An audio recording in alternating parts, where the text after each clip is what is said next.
5 ہجری مسلمانوں اور مشرکین مکہ کے درمیان جنگ، جس میں مسلمانوں کے لشکر کی تعداد صرف 3000 تھی اور مشرکین مکہ کے لشکر کی تعداد 10,000 تھی۔ یہ 3000 مسلمان 10,000 مشرکین مکہ کے آمنے سامنے آئے۔ جنگ خندق کا میدان، جنگ خندق کی لڑائی کیسے ہوئی یہ میں آپ کو پوری تفصیل کے ساتھ بتاؤں گا، لیکن اس ویڈیو کا اصل موضوع یہ ہے کہ حضرت امام علی علیہ السلام کا مقابلہ عمر ابن عبدود کے ساتھ کیسے ہوا تھا۔ حضرت امام علی علیہ السلام اور عمر ابن عبدود جب آمنے سامنے آئے تو ان کے درمیان کیا گفتگو ہوئی، یہ مقابلہ کیسے ہوا، اور عمر ابن عبدود نے حضرت امام علی علیہ السلام کے ساتھ ایسا کیا کیا تھا کہ حضرت امام علی علیہ السلام غصے میں آ گئے۔ اس کے بعد کیا ہوا تھا، حضرت امام علی علیہ السلام اور عمر بن عبدود کی یہ پوری جنگ تفصیل کے ساتھ میں آپ کو اس ویڈیو میں بتاؤں گا۔ شوال ذی القعدہ 5 ہجری مشرکین مکہ نے مسلمانوں سے جنگ کی ٹھان لی۔ ابو سفیان نے قریش اور دیگر قبائل کے حتیٰ کہ یہودیوں کو بھی جنگ پر راضی کیا اور اس سلسلے میں کئی معاہدے کیے اور ایک بہت بڑی فوج اکٹھی کر لی، مگر مسلمانوں نے سلمان فارسی کے مشورے سے مدینہ کے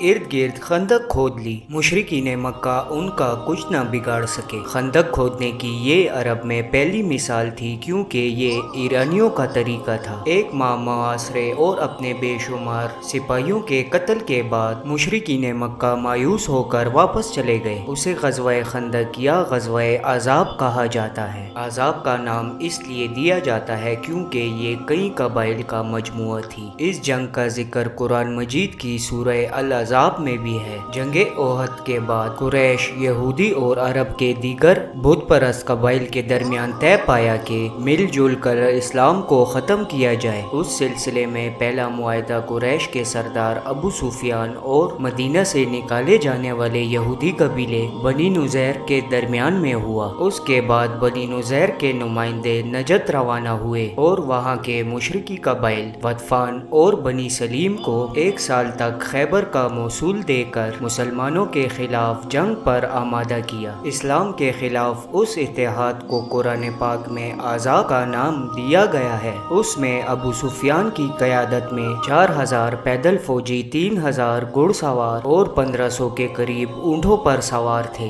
دوسری بڑی طاقت قبیلہ غطفان کی تھی، جس کے 1000 سوار انینا کی قیادت میں تھے۔ اس کے علاوہ بنی مرہ کے 400، بنی شجاع کے 700 اور کچھ دیگر قبائل کے افراد شامل تھے۔ مجموعی طور پر تعداد 10,000 سے تجاوز کر گئی تھی، جو اس زمانے میں اس علاقے کے حساب سے انتہائی ایک بڑی فوج تھی۔ یہ فوج تیار ہو کے ابو سفیان کی قیادت میں فروری یا مارچ 627 عیسوی میں مسلمانوں سے جنگ کرنے کے لیے مدینہ روانہ ہوئے۔ حضرت محمد صلی اللہ علیہ وآلہ وسلم کو ان کی اس سازش کا علم ہوا تو آپ صلی اللہ علیہ وآلہ وسلم نے اصحاب سے مشورہ کیا تو سلمان فارسی نے ایک دفاعی خندق کھودنے کا مشورہ دیا، جو عربوں کے لیے ایک نئی بات تھی۔ حضور پاک حضرت محمد صلی اللہ علیہ وآلہ وسلم کو یہ مشورہ پسند آیا، چنانچہ خندق کی کھودائی شروع کی گئی۔ مدینہ کے ارد گرد پہاڑ تھے اور گھر ایک دوسرے سے موصل تھے، جو ایک قدرتی دفاعی فصیل کا کام کرتے تھے۔ ایک جگہ کوہ عبیدہ اور کوہ راکج کے درمیان میں سے حملہ ہو سکتا تھا، اس لیے وہاں خندق کھودنے کا فیصلہ کیا گیا۔ اس کی کھودائی میں حضرت محمد صلی اللہ علیہ وآلہ وسلم سمیت سب شامل ہوئے۔ اس درمیان میں سلمان فارسی نہایت جوش و خروش کے ساتھ کام کرتے رہے اور اس وجہ سے انصار کہنے لگے کہ سلمان ہم میں سے ہے اور مہاجرین کہنے لگے کہ سلمان ہم میں سے ہے۔ اس پر حضرت محمد صلی اللہ علیہ وآلہ وسلم نے فرمایا کہ سلمان میری اہل بیت میں سے ہیں۔ کھودائی کے دوران میں سلمان فارسی کے سامنے ایک بڑا سفید پتھر آیا جو ان سے اور دوسرے ساتھیوں سے نہ ٹوٹا۔ آگے حضرت محمد صلی اللہ علیہ وآلہ وسلم خود تشریف لائے اور کلہڑی کی ضرب لگائی، ایک بجلی سی چمکی اور پتھر کا ایک ٹکڑا ٹوٹ کر زمین پر گر گیا۔ حضرت محمد صلی اللہ علیہ وآلہ وسلم نے تکبیر بلند کی۔ دوسری اور تیسری ضرب پر بھی ایسا ہی ہوا۔ 20 دن کے اندر خندق مکمل ہو گئی، جو تقریباً 5 کلومیٹر لمبی تھی اور تقریباً 2